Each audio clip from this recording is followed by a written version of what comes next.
Thanks for checking out the Brad and John Show podcast. This segment of the show is brought to you by John Combest's book, Stalking, Harassment, Internet Trolling, A Guide to Recovering and Rebuilding After Online Attacks. It's a great reference if you've ever been the unfortunate target of a social media attack.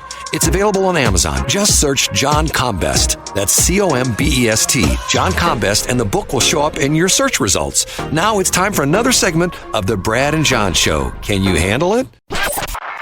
Yes, it's me, Egbert. As the new owner of this station, I want to make sure we have the best talent on the air. That's why I've decided to ban all real estate agents and only have real talkers like Brad and John. Here they are, B and J. Thank God for no real talkers and no real estate agents here. Absolutely none. Yes, it is the Brad and John Show, bjshow.co. Did I get it right? There we go, Brad. It's okay. Right there. I haven't used it so far this week, and I've been working on this, so I'm gonna try to make a phone call here. Let me see if this is going to work. Right. I have to turn this up, do this, hit this. No, hold on. I have to do this. Right here. Let's see if this is going to work. No, it's not going to. Okay, it is working. Okay, now, let me do something. Can you hear the phone call now, John? I can, yeah, very clearly. Okay, hold on a minute. Hello? Hey, you're on the air, so no potty mouth, okay? All right. Okay, something came up. I don't know if you know this or not, I don't know if I told you this or not, but I'm doing a new show with John Combest, and it's called The BJ Show, bjshow.com, Brad and John, okay?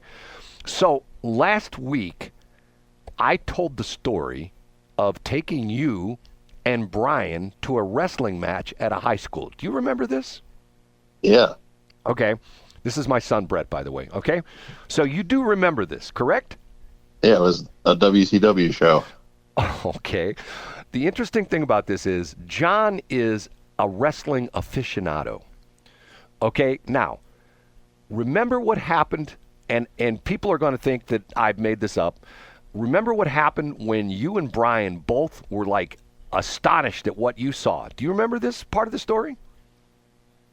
Yeah, when the guy threw that right hook about 6 inches from the other guy's face, and he went flying across the ring. Right, exactly. Okay, so I told this story on the air, and John Combest, being the wrestling aficionado, took issue with me and was going like, there's no way you saw WCW at a high school. Okay. I believe it was, who was the Mustang? Mustangs is Parkway North?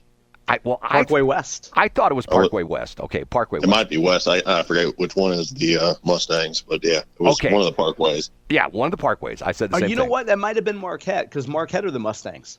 Was it a Marquette? No, I don't think Parkway it was. West are the Longhorns. No, they're on Clayton Road. And Marquette is on Clarkson. It was on Clayton Road. Okay, so here's the interesting thing, Brett. John, being the wrestling aficionado, has some what's the name of that website, John? It's cagematch.net. cagematch.net. He has the list of the wrestlers that were there that night. And do you know who the long-headed blonde guy was? Do you remember this? I don't remember. His name was Sting. Does that ring a bell? Yeah. Okay, now here's the bizarre part of the story. One of the other guys we saw in a tag team match, and what was his name at the time, John? Stunning Steve. Stunning Steve. Do you know who that was? Mm-mm. Stone Cold Steve Austin. Okay, so we saw minor league Sting and minor league Stone Cold Steve Austin. Right. We saw Steve before they were stars. Sting was a star, but Austin Sting certainly wasn't the level that he ended up being. So we saw a guy who was Sunny Steve, who ultimately became Stone Cold Steve Austin. You and I are sitting, we're like what? I said second or third row back, wasn't it? We're like real close to the ring. We were like within 10 feet of the ring, weren't we? Weren't we that close? Yeah, it was ringside floor seats. Yes, and incredible. He says, according to the source, there were only 550 people there. And he says the interesting part of this is John telling me this story yesterday. The interesting part of this story is a new guy took over WCW Wrestling, which was owned by Ted Turner. And he said, okay, we're not doing these high school gymnasiums. We're not doing these small things anymore. We were one of the last people ever to see these guys wrestle like on a small scale venue. Is that incredible or what? That is pretty wild, and that's a little depth to that story you were telling. And John, what was the date again? John's got the exact date. What was the date? It was January 22nd, 1993, so it was 31 years ago on the 22nd. January 22nd, 1993. You were 9, right? Would that be right? In 93, you were? Would have been 8 going on 9. Holy cow. Man, and I've told this story before. When I told the story on the air last week, John didn't believe me. I thought there was no way that Ted Turner's and I was a huge wrestling fan during this era, and I don't remember them coming to St. Louis because clearly they didn't do the arena or anything like that. I couldn't believe that they would do a show in a high school gym. They're out at Parkway. So, okay, Brett, so your memory – see, the crazy thing about it is I told this story, and you know, I'm getting to be an old guy. You know that. I'm in my 80s now. And you know, it's to the point where I'm glad you have essentially, you know, backed me up on the whole crazy story. And it was you and Brian. And I remember after Sting threw that punch and it missed. What was the guy's name? What was John's name? Big Van Vader. It was Big Van Vader. Big Van Vader missed him by 6 inches, and you would have thought that guy got hit in the head with a sledgehammer the way he went across the ring, right?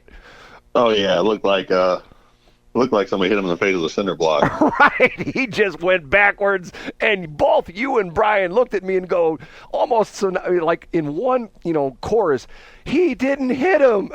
And you know what? If that happened today, Brett, you would have put that on TikTok, and everybody around the world would be like, "Could you believe that Van Vader missed him by 6 inches?" Right, he missed him.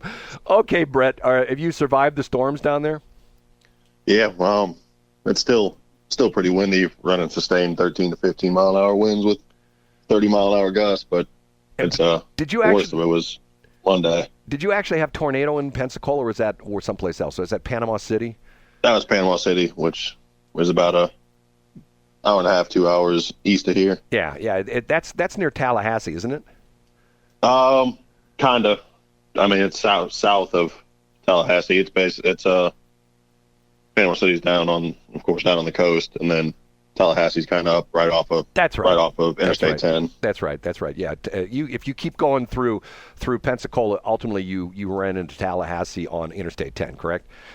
Yeah, because the coastline kind of dips. Right, and if you swing south, and then I-10 stays, you know, almost due east-west. And if you go east on Interstate 10 out of Pensacola, you run into Buc-ee's, right? West, you run into Buc-ee's. That's right. West, you run into Buc-ee's. I'm sorry. West, you run into Buc-ee's. Okay, Brett, have a good day. Say hi to Jamie Faria. I love you. I love you too. Bye. Bye. See, he remembers it as well, too. Incredible. But you know, seriously, let's go back to that for a minute. If that was on TikTok today, it would be, imagine how viral that would be. Well, but see, more than ever, and we talked about this in our, first or second segment, the Hunter Biden thing. More than ever, everybody is playing to the camera. Everybody is playing to the camera. It's all theatrics. Right. It's all kabuki, like we say here. Right. It's just all, you know, and the crazy thing about this is that we all get sucked in. And, you know, it's... You can't look away. Well, and it's all like WWE. Like, you talk about all these crazy things. You say, what was the thing you said the other day? And I'm going like, well, you saw a meat person or something? A meat shield. A meat shield. I never heard that. Is that wrestling talk? No, it's really kind of relationship talk. It's using people, and I think it came from, I'm not a gamer, but I think it came from the gaming industry. But it's when people use, and think of the guys you've known throughout your life, Brad, that want to do something and then they kind of don't, and then they're like, well, I can't because my wife ain't gonna let me. So they're using their wife as a meat shield, is what you're saying? Yeah, their wife or their kids, they're using it. And by the way, there's another term that if you're in an argument with somebody, Brad, online, and you want to prove that you're a better person than them, and you say, hey, I don't know about you, but I'm a success because look at me, I have kids. Those are called F trophies. F trophies? Yeah, and so the F stands for a bad word. But it means like, hey, look, I found a woman and I procreated, and look at these trophies I got from it. And guess what? You don't, because you're single or you don't have kids or whatever. Hold on a minute now. I'm gonna go to the official source in that one. Yeah, look it up. And it was coined by my second favorite author in the men's space, a guy named Ryan Stone, Ryan, Ryan Stone. Look up, and you know, Brad, I know you don't like to do this stuff on a company computer, but if you look up that bad word and the word trophies, and then you look up Ryan Stone, Ryan Stone, here it is. But so it's used, you see it a lot in online debates, and liberals do it, conservatives do it.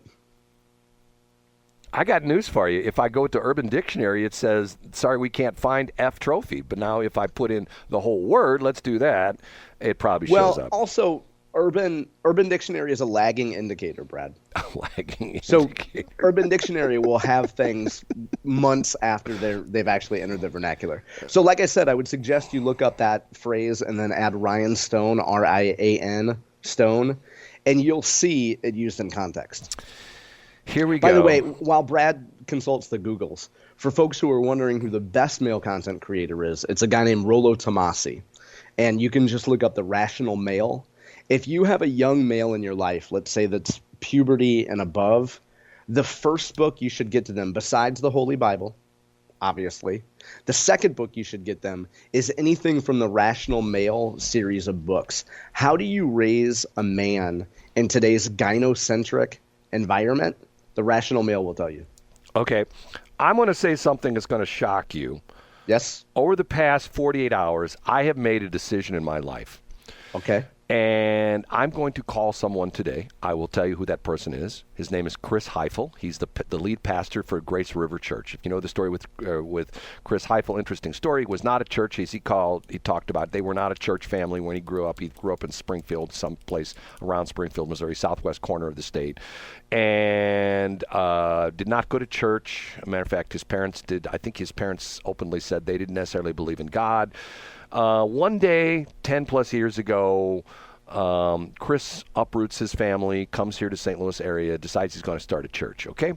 And now he has a big monster church, and he's been very successful. I'm going to start a church. You are? Wow. Now, wait a minute, Brad. I'm going to cut to the chase. This is for tax breaks, isn't it? John, why would you ever, are you essentially questioning my belief in the man upstairs? No, but I'm questioning your use of tax breaks because I think you want to be just like St. Louis Public Radio and others, and I think you want to be free from taxation, which we all do. I hope I didn't step on your punchline, but go ahead. No punchline. I'm really going to do this. So is this really going to be the Church of Brad? I've already registered the domain name. I already bought it. Matter of fact, I bought 2 domain names. Can you tell us what they are? Not yet, because I may try to even copyright them. Matter of fact, I may even try to trademark them, because of the fact that when I tell you the name, you're going to go, oh my God, you're going to go, OMG, you're going to say, I will one day say, I used to do a show with Brad. When I'm flying around in my corporate jet, which it won't be my corporate jet, it'll be my God jet. Like, what's the guy? We used to have the God show. No, we used to have the drop. What was the guy's name? The guy who said, I don't want to be in a long tube, because he had a private jet. Oh yeah. I don't want to be in a long tube with a bunch of heathens. What was his name? Yeah. I know what you're talking about. And then it's funny. Then he denied saying that. An Inside Edition reporter sort of ambushed him at his airport. He has his own private airport, by the way. Did you know that? What's the heck is his name? I did not know that. Yeah, he has his own private. Tell me more about the church. And hold on, Brad. I hope that it's not named after the show. I hope it's not the Church of BJ. No. Because that sounds like something that you would purchase using a credit card online. No. This is. I'm serious about this. I'm going to make a call today because Chris Heifel belongs to a group that their job is to help foster new churches, just like this group help him. If you know the whole story, he started out having like ceremonies in his kitchen at his house, and then they got more people and they moved to the living room, and then they outgrew his house, and then they moved to, I think, John Weldon Elementary School, the cafeteria, and then they moved to the YMCA in O'Fallon, and then they finally bought their own building, and now they're in there. Then they bought a building, but a third of the building was being used by Barnes Care, and they kicked Barnes Care out, and now they're completely remodeling the building, and the entire building right there on 70 on Veterans Memorial Parkway, about midway between that would be between Salt River, 79, whatever you want to call it, and Billu Creek / T.R. Hughes Boulevard. They're on the south side. They're right up the street from a couple of car so you're dealers. saying that this guy does essentially business development for the church? Yeah, well, that's what he does. Okay, so this sounds, by the way, a lot like some broad on Facebook that would try to sell essential oils, or a guy trying to sell you Amway. John, you are being very. Are we gonna meet up with this guy and he's like, let me tell you a little something. You're already buying vitamins. Why don't you buy vitamins from somebody, and then you get somebody else to buy vitamins and you get some of their money? John. And by the way, my wife sells essential oils. John, don't go outside today because you might be hit by a lightning bolt. Okay. You know what, Brad? If I was gonna do anything that would have started about 1977, I've been deserving it since then. You don't want to be blown out of your shoes by a lightning bolt, so be careful. And this message has been brought to you by the Church of BJ. Okay, we got to go. Say goodbye, John. Bye.